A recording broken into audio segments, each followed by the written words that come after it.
All right, we'll be talking about looking forward to some of the decisions that will play out today. But we also do remember that yesterday, some of those cases had been determined.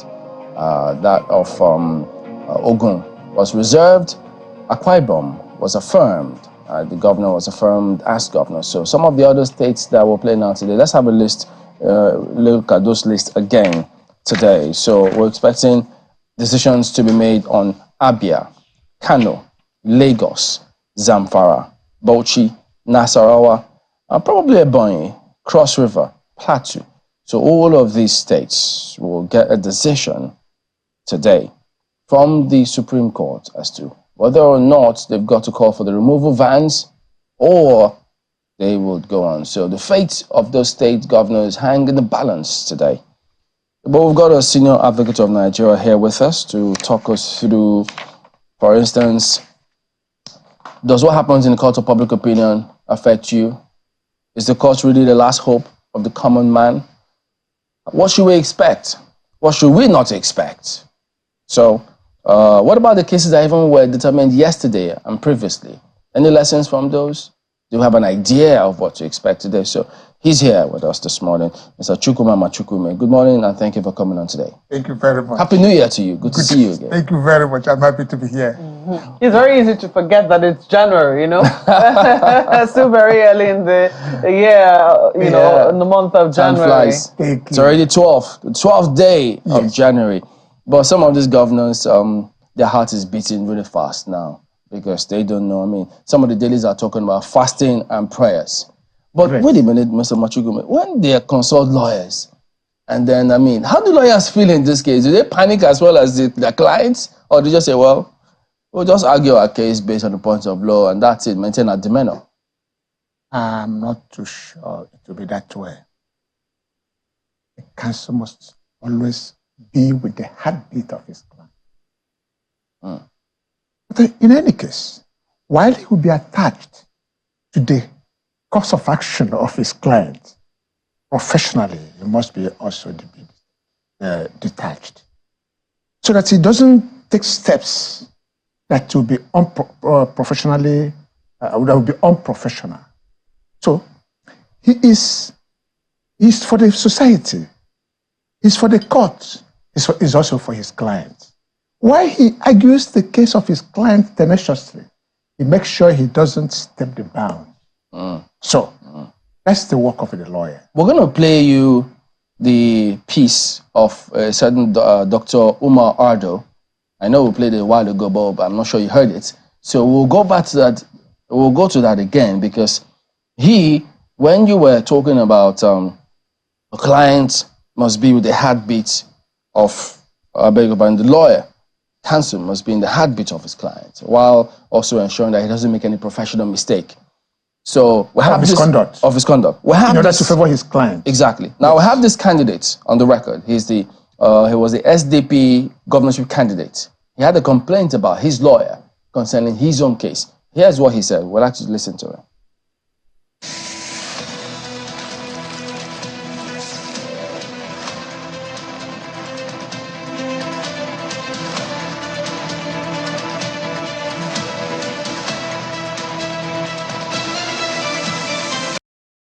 You are the first to tell me that my case was withdrawn at the Supreme Court and asking why. I didn't know. I spoke with my lawyers in the morning. They were going to the court, and I know the case, the court starts sitting by 9, and so I wish them good luck. Waiting to hear what happened. I was waiting to hear that at least the case has been adopted, it's been reserved for judgment. Then I saw you said that it's been thrown. Before I even comprehend what you were saying, the lawyer called me that they are out of court. I said, what's happening? The newsmen are telling me that my case is withdrawn. He said, yeah, it is the court that forced them to withdraw, but they are on the way to my house. So they came to my house and they sat down where you are, and what happened? And they gave me the entire briefing. They withdrew the case. And then I told them that you have no right to withdraw my case. You should have told the court, my lordships, this is not our matter. We are representing a client. we cannot on our own order for the withdrawal of this case. Kindly determine it one way or the other, or allow us to consult with our clients. That's the thing that should happen. It did not happen, and I heard that my case has been withdrawn, and that the impetus of the withdrawal comes from the Supreme Court. So we heard this case was withdrawn. So I called him and I thought, Doctor, what's going on? Your stance before was bullish. How did you withdraw your case from the court? He said, you're the first person to tell me what's going on here. So what do you think of that? What I think of it is exactly the kind of fate I had when, as a lead counsel for APM, I also presented an appeal before the Supreme Court, and eventually, I think I had a statement from one of the justices who said, when I was trying to insist that let the case go on, the appeal to go on, I think I had one of the justices say, also, no, it's not just what you want done that will be done, what the court wants. So, at the end of the day, the court is in charge of his proceeding. And if the court looks at the matter and on its own judgment feels that that will be amounting in its own language a waste of time, that's what issue you want to say have been taken care of. The court may, by body language, make the counsel to withdraw. Yes, I appreciate what he was saying. He is the client. He owns the case. But then, the fact that you own the case is not the same thing as that the court must be only guided by your own temperament and expectations. So these are the perspectives. These are the problems. But then, the court is a master of his proceeding. So if the counsel is saying that from the body language of the court that he had to withdraw, I mean, there's not much again he would do. But he then says that it's not the first time. So could it be a coincidence? For his own case particularly? I think when I was trying to respond, I made mention of my fate, which is just recent, of APM. When I brought the issue of APM, and from the body language of the court, I felt that if I didn't withdraw that appeal, I might be, the appeal might be had, dismissed immediately, and maybe a cost of millions awarded against me personally. So would it have been? Yeah. And again, I don't need to be seen to be combative with the court. That's not. So what if it's that's not expected for his own case? Yes. What if the counsel had said his own case is the same as what happened to Professor Zakome, where the court said you have a fine of 40 million. A fine of 40 million for bringing. Zakome is not the client. The client sent him. He canvassed the case. But the court said, no, we won't go this way. And we're going to fine you personally 40 million. Wow. So, yes, these are some of the issues. Maybe as Nigeria is growing up, some of these brush areas maybe soften the way. So what he was saying that the client, the lawyer should have come to him. So would it have been out of place for the lawyer to tell the courts, okay, this is not my case. Can I just consult with my client and then come back to the court? Again, I will bring it back to me now. I remember during the PM issue, they said, withdraw. I mean, are we not withdrawing? I said, no, I don't have that brief for my client. He said, I heard one of the justices say, you are the one we are seeing here. You are the one doing the proceeding. You are the one to guide your client. So, all this played out. So, I guess at the end of the day, the court is in charge of this proceeding. What was not said there is you are the one that will bear the brunt. We'll go find 50 million. Because, so you saw it. And if I wasn't careful that day, yeah, I may have attracted a fine of about 40 million. Where am I going to pay? And that will be personal to me. What would I do? So to be forewarned, while I was sitting over there talking with Chamberlain, I said, well, one of the issues we'll be looking at today is whether or not the court has a body language, because I know that when that case was withdrawn, and it's not something to really laugh over, but I just can't help myself. They said, oh, the lawyers looked at the body language of the court. And I said, oh dear, are we back here? Anyways, so yes. I was wondering, at what point do you say... legal interpretation of body language, is there?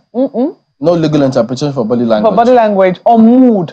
When lawyers get to court, for instance, at the Supreme Court today, I know that one of the things that correspondents try to describe is the mood. You know, people arriving, people slapping backs, hugging, shaking hands. Yes. It is always very convivial. Yes. But when the justices walk in, yes, everything like settles gods. down. Yes. In the temple of justice. Yes. They're in charge. Yes. And the lawyer cannot be seen disobeying the body language of the court. A lawyer cannot be seen being combative to the court. What for? The Constitution has asked the court to be what it is. And for a civilized society, there is need to take a mood of what the court is saying. So if you have an objection, there's another way to bring it up. It's not but not to tell the court to be combative to the court. No. So when the lordships walk in and, proceedings are about to start, can you tell us, as someone who has faced Supreme Court justices, I have watched a number of movies in the United States where, not every case goes to the Supreme Court. And when it does make it to the Supreme Court, it's a big deal. The lawyers are apprehensive. They prepare and prepare and prepare. And this is something that can happen in a matter of, minutes. If you're lucky, maybe an hour or two, they're done. They're done with your case. So can you tell us what it is like in our own courts here? I haven't had the privilege. I'll call it a privilege. Yes. Privilege, because the last time I saw my colleagues there, it wasn't a pretty sight. They slept over. That wasn't the kind of privilege I was praying for. The whole day. That's not the kind of privilege I want, please. But I have not had the privilege of being in a Supreme Court, in our Supreme Court in Nigeria. But can you tell us what it is like, the mood? Do you think that are lawyers able to tell immediately if they have a good case, looking at what it is that they have presented before their lordships? Yes. You are likely to, meander your mind on where it is, where the case is likely to go. But then, remember that perspective is unlimited. Perspective is unlimited. By the time the court comes up with its own decision, and then the perspective is going, probably by the counsel may not have accommodated those perspectives. And so, if it didn't go his way, the way of the counsel, of the lawyer, it's not out of place, because it's a matter of perspective. The law is developing, the law is growing, and I think very soon, from what has been happening recently and what we are going to be discussing today, you see the movement of the thoughts, the legal thoughts in our jurisprudence, how it's moving now. What amounts to election, what amounts to petition, what should be the content of a petition, election petition, What did the court mean? What the Constitution mean by validly elected? All that we're seeing the movement now is tilting to that tiny phrase in the Constitution: validly elected. Validly elected. Validly. What? So the Supreme Court to be focusing largely on what it means to be validly elected. Before, I think it was substantial compliance. Substantial compliance is a content of validly elected. Because validly elected, what is the circumstances? What is the content of validly elected? Does it limit itself on the day of election till the day of declaration? Does it contain, is it only with that? Or does it go back to what you were before you come in within the context of the day of election and the day of declaration of results? Is that so? I'm looking at the way things are going now, that all that transpired before the candidates came into the content of the day of election and the day of this thing, and not within the context of validly. That would be interesting. Now, what we have categorized as some of the states to watch, you have Kano, given the way that is going. Kano is very, very interesting. Yeah. Because when you look at the issues coming up in Kano, you see it has very narrow content. Validly. It looks like all the issue coming in Kano is about votes. Votes. Votes. So, it will be interesting to watch. What about Plateau? Plateau, interesting. Plateau, interesting. I admire the argument of Leonard Sirk, a statesman, Kano Agabi, I said. You see, the whole thing is resolving around court order. Court order. It has not too much to do with election per se. Valid obedience of court order. Of course, I can let you know that obedience to court order, I mean, for sure, if we are going to make meaning of what the Constitution said about courts, once the court has made an order, it overturns everything. Validly elected or not? It overcomes everything. Because you cannot walk into the court with a clay leg. So I admired Kano Agabi's argument that, look, the tribunal said the court order was obeyed. Court of Appeal didn't see it that way. He's now persuading the court to see that the content of the court order was obeyed. So, and again, he highlighted a very important issue. When you're talking about operationalization of election party, where do you really focus?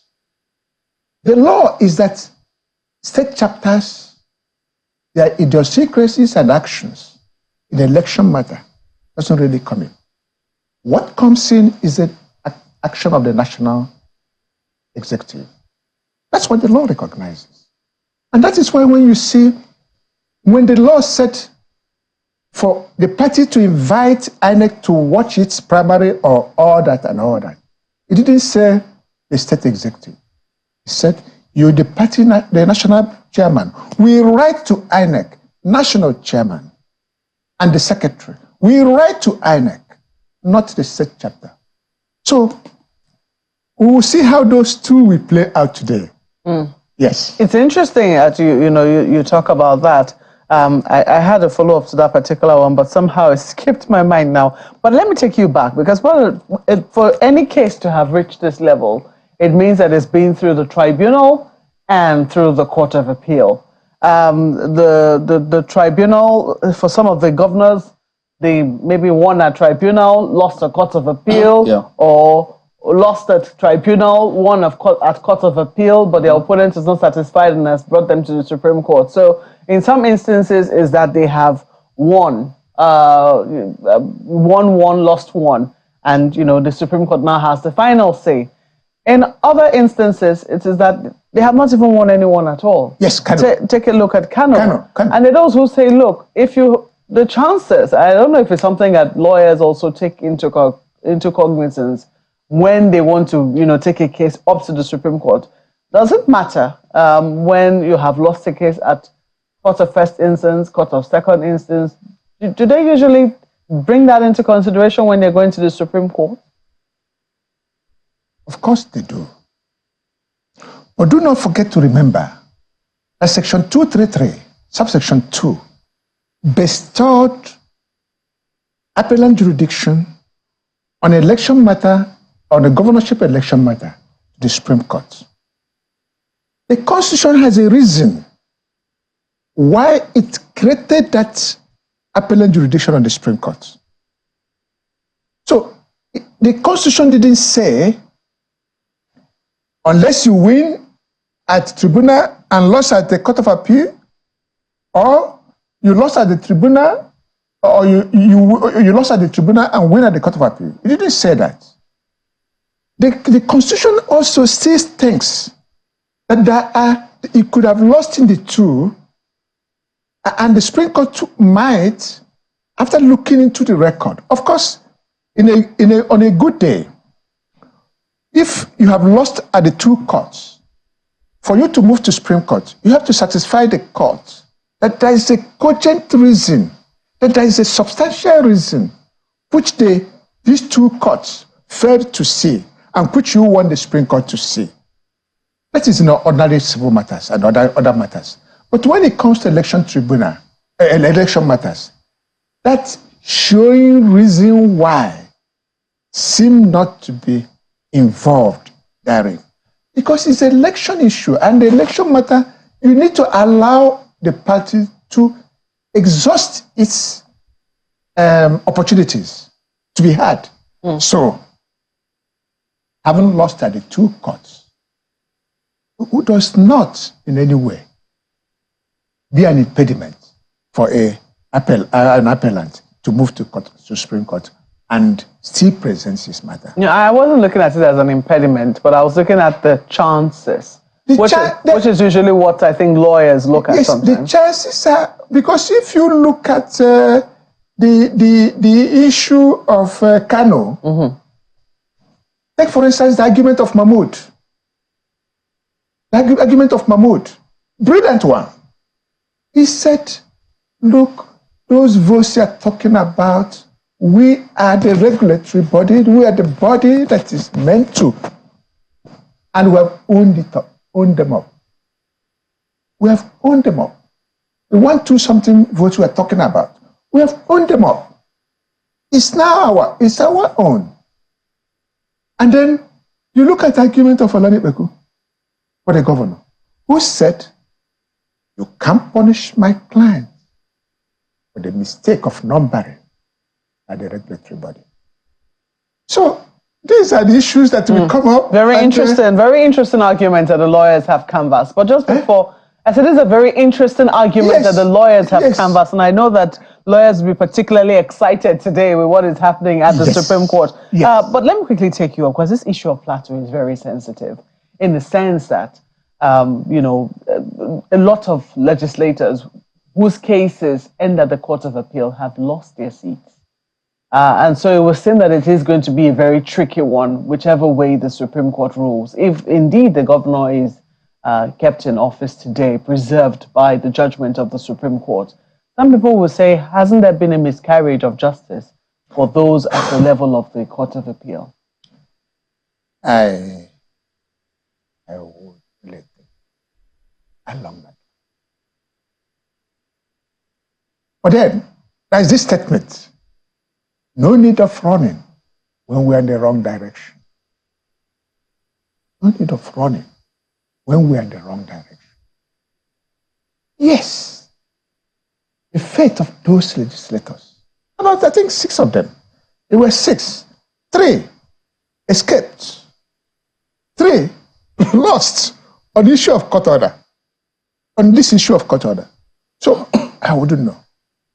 But then I'm not too sure that it will because those 3 lost. But then this argument, if we're presented and if the court is persuaded by it, not do. The law is developing. The law is growing. Maybe a scapegoat. Sometimes some of these accidents occur. Could there be a remedy of a review? Whichever way the case goes. The Constitution didn't give that room. No way for it. Because the 60 days, the Constitution said everything about House of Assembly, everything about National Assembly ends in Court of Appeal. And then it must be done within 80 days, within 60 days. That 60 days has come and gone. And it is already elapsed. Well, Mr. I'm a little interested in, first of all, the part of the conversation that Marwa just had with you. But I'd like to backtrack to something you started with earlier, that you and Chamberlain started with, which is the body language of the court. Now, it tends in the direction of saying there are certain sentiments that lawyers must pay attention to, and that there are certain movements or language or body language of the court. In the example that you also cited of yourself, there are certain words, what the court wants.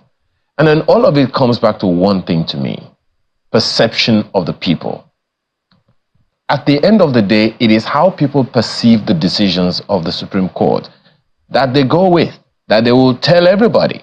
So help us understand how those sentiments of the court, how that body language of the court, how the position of the court, lines up with people's perception, especially when, as you said, it's not about sentiments, it's about law, but then you also say it's about the body language of the court. So help Nigerians understand all of that in the mix, because they can't stay 16 hours in the court like Chamberlain. Thank you very much. That's very wonderful. You see, you remember when the CJN was swearing in the Federal High Court, the last swearing in of Federal High Court? Do you remember what the Supreme Court said? Be guided by the Constitution, not social media. Be guided by the Constitution, not social media. You see, yes, the expectation of the public and what eventually the judgment is. What I think we need to do is that there is need to always bring the judgment of the court. Of course, the court is always guided by the law, by the Constitution, and by the case law. The interpretation of the Constitution is not within the purview of the general public. Everybody is busy looking for the money to pay the boss, to pay the hospital bill and all that, and so does not have all the time to look at the Constitution and see what it provided. The general public are so busy that they do not know what the law is saying. They depend on the lawyers and the court to expand the law and let them know what the law is saying. So I think the Supreme Court or the courts are guided by these elements I have highlighted. When they look at it and bring them into purview, then it becomes what the guideline of the public will be. So the body language, as you asked, actually does not come into the issue of interpretation of the law. What I was talking about the body language is like when the court is Take, for instance, the body language. I take you to what happened in the United States of America a few days ago. When Trump brought an argument to the court and said, look, I was in an office when this and this happened, and so I cannot be criminalized. I cannot be prosecuted. I cannot do this.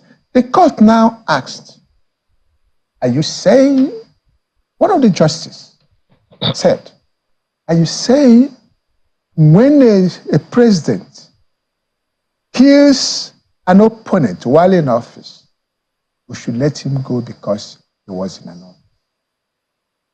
That is an element of body language. And I remember one case we did in Supreme Court where issue was, is this candidate, the candidate that was in question, was he up to 35 years as at the time he contested the election? I remember what one of the justices of the Supreme Court asked the lawyer, are you saying that if Trump comes into Nigeria and contests presidency, and because the INEC will now allow him to go on because he is 35 years, does he meet the requirement of being a Nigerian? That passed a body language. It passed a body language. And I remember one of the cases that was heard recently, I think that was that of Abia, where the Supreme Court, one of the justices asked the lead counsel of APC and said, are you saying, look, I remember what Jesus Christ said, this is what God said, this is my beloved son, in whom I'm well pleased. But up till now, nobody has contested that statement. This is my beloved son in whom I'm well pleased. So, why are you talking about a sponsorship by another political party which you don't belong to? Why? Why are you meddling into that? Are you not supposed to, by provision of section 29(5), are you not supposed to be limited to your party? By provision of section 84(14), are you not supposed to, is it not pre-election matter? Why are you bringing it up here? So, these are body language. Well, Mr. Chukwuma, yeah, the issue here, one of the things that bothers me, and I think it's something a number of people will also be looking at, is how the people react to the final decision of the court, particularly the Supreme Court. You remember, I'm sure, because even now you said that the Kano case is very, very interesting. You remember what happened when that pronouncement was made at the lower court, and how the decision of the court, generated an instant reaction from the people. Now we are talking about 6 states or thereabout, and the decisions are going to go one way or the other, as we began in our opening comments when Jimlin said that. Now, it is also always a problem of perception, because if people think that the case ought to have gone in a particular direction, but it went in an opposite direction, and there is a spontaneous reaction of the people to that judgment, the lawyers would not come out in most cases to say, well, the court was right or the court was not right. I'm saying that against the premise of the fact that there have been situations where the Supreme Court, any court at that, makes a decision, and even the lawyers who were in the courts, they were saying that they didn't agree with the decision of the courts. So that, in a way, sends signals to the people. So how do people deal with that?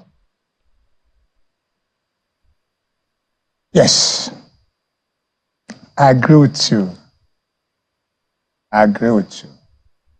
Of course, I'm not too sure it's expected. Human beings are also made up with their emotions. Human beings, including the lawyer. The lawyer is a human being. But I think why that disagreement is within the context of a freedom of expression. It's within the context of freedom of expression. And you remember the element of provocation. Once something happens, a certain temperament of the body forces us to react one way or the other. Yes, all this must be accommodated within the streamline of the democracy. But what I think, the lawyer has a higher duty than just to speak. The lawyer has a way to start taking steps to ensure that if some of these judgments are not within what he perceives to be the law, we need to reframe the look at our electoral act. Each segment, each year is growing upper and upper and upper, despite some setbacks, because there are some pronounced setbacks. When the National Assembly has enacted certain law, some judgments of the Supreme Court has a little bit pushed those provisions into backwards. Yes, but then this is part of the issue of growing up in the democracy. I'm sure the next amendment that the Electoral Act will be done if we are sincere to ourselves. We accommodate some of these shortcomings and retune them in such a way that, we continue to grow in a refined manner. Yes, that's what I think will be our fate. Yeah. Well, Mr. Chukwuma, I'm hoping that Nigerians, particularly young people, are listening to you right now, because at the end of the day, we're hoping, just as you said, there's some growth so far in our electioneering processes. I'm hoping that we'll be able to take some learnings from this. Now, one of the issues that I have raised over time when we talk about court cases, court judgments, is how much of the process helps to educate people, particularly about the processes and procedures of the court and the things that usually determine the decisions of the court. How much of the decisions that are going to be made today do you foresee offering Nigerians some education about the legal processes and procedures? How much we can enforce legal education or electoral education for people through the decisions that are going to be made today? How much of that do you see, particularly for the general public, but more importantly, for the politicians? Yes, there is really need. It is very important. The issue raised is very vital. There is need to internalize some of these decisions. There is need to explain away these decisions. There is need for a lot of seminars, workshops, and the conferences that we bring the public into context, that will bring the National Assembly members into play, so that we see the reasoning and then the explanation and the way out. I think some of our televisions have been doing a wonderful work by bringing into play a lot of NGOs, who, one way or the other, pass messages of what the election is all about. I think if we can also start bringing a lot of people to such bodies and lawyers after the judgment to explain what the Supreme Court had in mind, to explain, put it into such a language that everybody will understand. It will help a long way. So, and that takes me a little bit back to what you were saying about the reactions during the Kano judgments. You see, we're still a growing democracy. Impulses sometimes move into whims and caprices.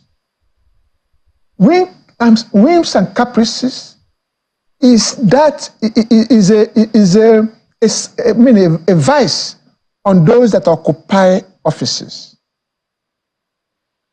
Impulses are also that which the public has, Okay.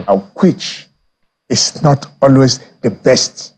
There is a need for us to start refining ourselves, to start looking for solutions in a refined way within the context of rule of law, to start breaking here, doing that, doing this. I am not too sure that is the best. Okay. I may have to point out to you, yes, it may not be the best. So there's need for us to start, both the people in government, the people that are mold opinion, and the people that are molding opinion. And that is why we keep on talking about education. Okay. Well, Mr. Chukwuma, it's actually very interesting. Politicians exploit the uneducated masses into impulses. And that is not the best. Well, especially if we have to achieve the growth that we desire. Well, there's information just reaching us. You can see it on your screen already. The Supreme Court has affirmed the election of Babajide Sanwo-Olu as the validly elected governor of Lagos State, and the appeal of Gbadebo Road's viva of the Labour Party has been dismissed for lacking in merit. That much we have already brought to you so far. One last one from me, Mr. Chukwuma. So, what are the lessons that you would say that the political class should begin and sustain imbibing if we are to grow our democracy as we ought? The example that Chamberlain cited of the candidate in Adamawa State, Mr. Ado, who said that we were the first to inform him that his case had been withdrawn. Along the line, he also mentioned to us that he had spent a lot on this particular case, and for it to go the way it went, it was actually very, very painful to him. What are the lessons that you think that the political class should be able to draw from the cases that are being cited today, particularly in the rhetorics that ought to be coming from them? The Supreme Court has affirmed the victory of Governor Sanwo-Olu in Lagos, but we know that the reactions are going to come from those who did not win, Labour Party, PDP, and the rest of them. What are the rhetorics that should be coming from politicians so as to make our democracy more formidable and our political education of the people more progressive for Nigeria? Yes. The answer is simple. We've lost today. Tomorrow is another day. We've lost today. One of the characters of a gallant, a fine competitor is to learn from mistakes of today and that of yesterday. What were the issues involved in the election? Were we going the wrong side of the law? Were we pumping into the courts matters that should have been pumped before election was held? Did we have, if it's an issue of election and votes, do we have all the structures that were required in order to enable us to have won the election? The blame game, yes, it can come the first day. The blame game can come the first day. But I guess after that, sleep over the night, 2 days, you start taking a reflection to restructure yourself on what to do. Election is not really about the contestant. Election is about the global society. Yes, a lot was spent, but that's not the core issue.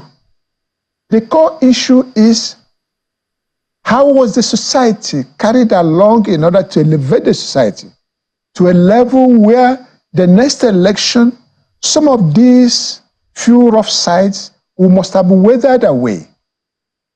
And then what will be presented to the court during election petition will be what the Constitution required as was the person validly elected. Was the person validly elected?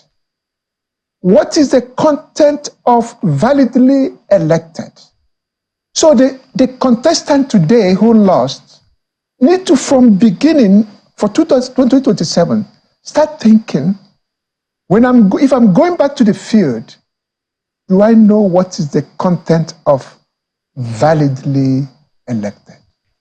He should from now start seeking opinion of the lawyers to direct him on what is validly elected, so that he will not be bringing issues that have to have been canvassed as a pre-election under Section 33 in the Federal High Court, and then you leave it there and load it into the tribunal. Put differently, running when he's in the wrong direction. This is very critical. Oh dear. We cannot, because we have a lot of money pumped in, and then the issue that should have been conversed under the Federal High Court, pre-election, we leave it.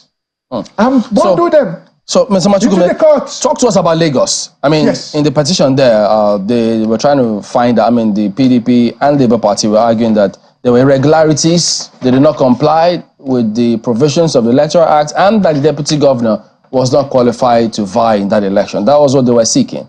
But here we've seen now that the court has affirmed the election. You see, I've said this a little bit earlier.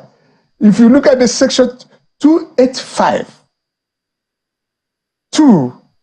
that said tribunal, what the tribunal is concerned about, election tribunal is concerned about, is validly elected. Is qualification, the context of valid election, which is the context of validly elected.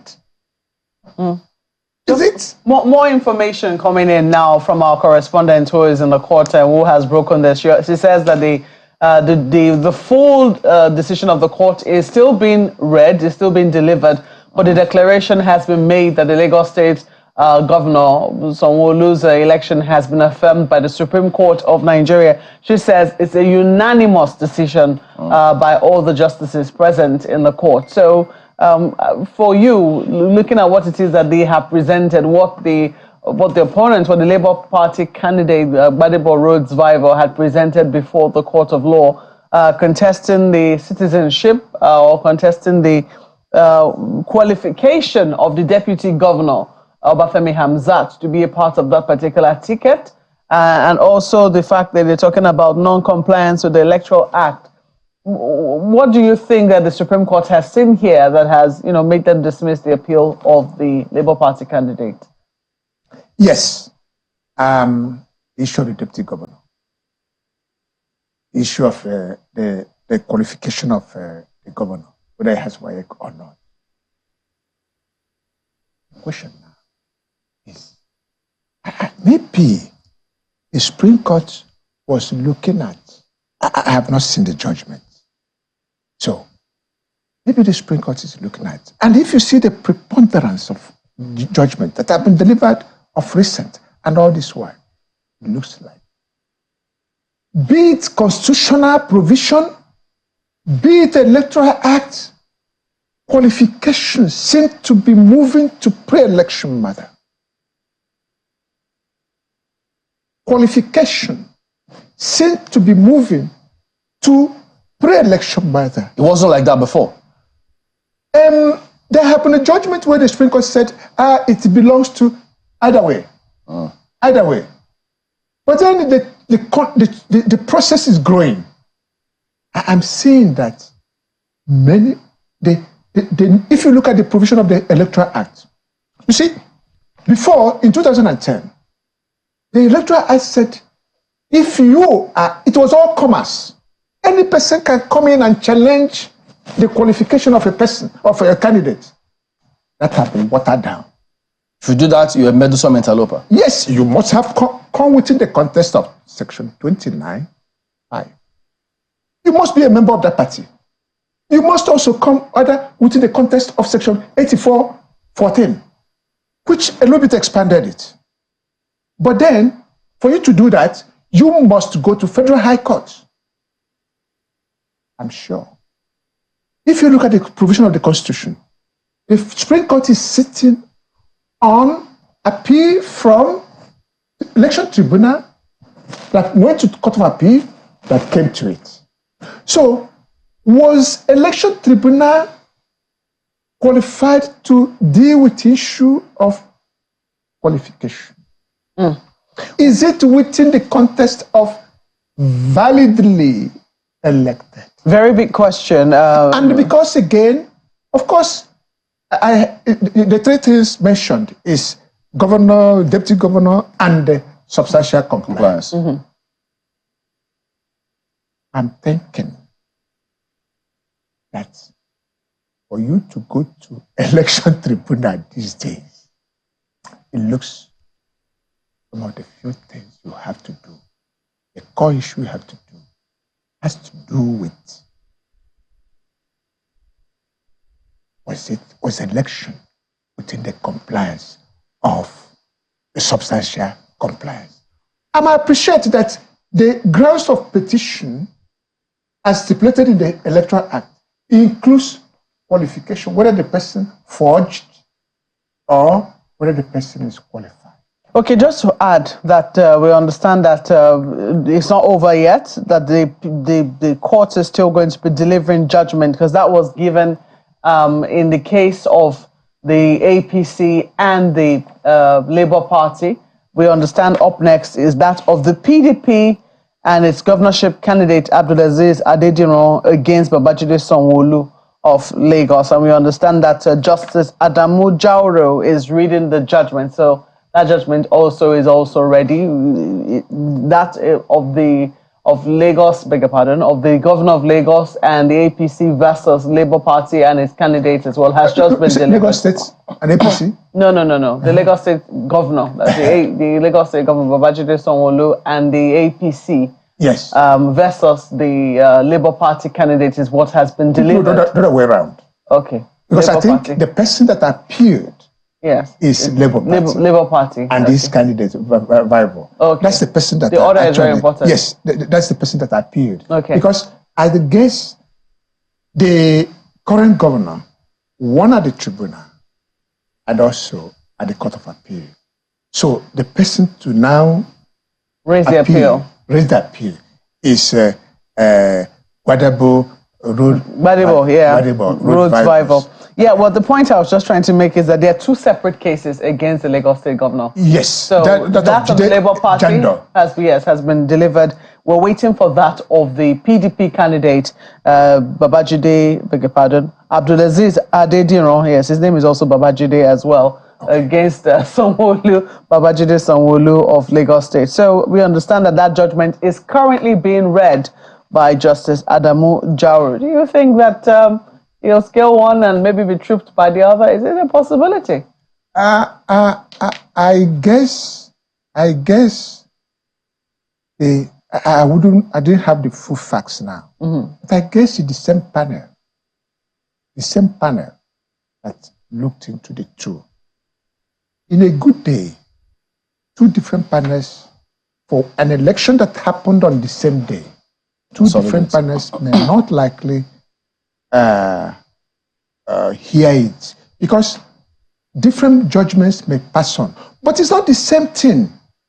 It's not the same thing. It's not the same matter they're looking at. Yeah, it's not the same issue they're looking at. But it's the same election. It's the same election, but then it's not the same facts that were presented. The same prayers. Because you see, when you look at what Labour said, Labour Party, in the issue of the presidential election, when the judgment was given, you know what happened is the one of Atiku was read.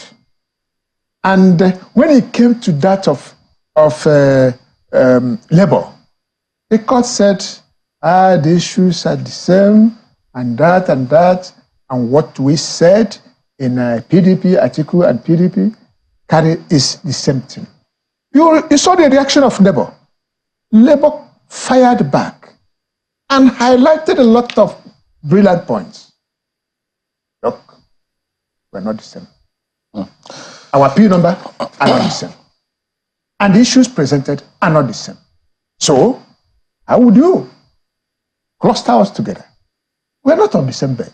We're not best of the same feather. So we cannot flock together. We cannot fly together. All right. So, okay. So let me. There's need to listen very well to the issue coming up in that of PDP, Jide Jando. Okay. There's need. All right. Yes. So those are issues that we're keeping tabs on and more, because we have a team right there at the Supreme Court, and we will be bringing you all those details as we get them. But we have to thank you for coming on, Mr. Chukwuma, Senior Advocate of Nigeria, former Attorney General and Commissioner for Justice for Imo State. Thank you for your time here today. Very grateful. All right. Very grateful. We're back in just a moment. Stay on with us.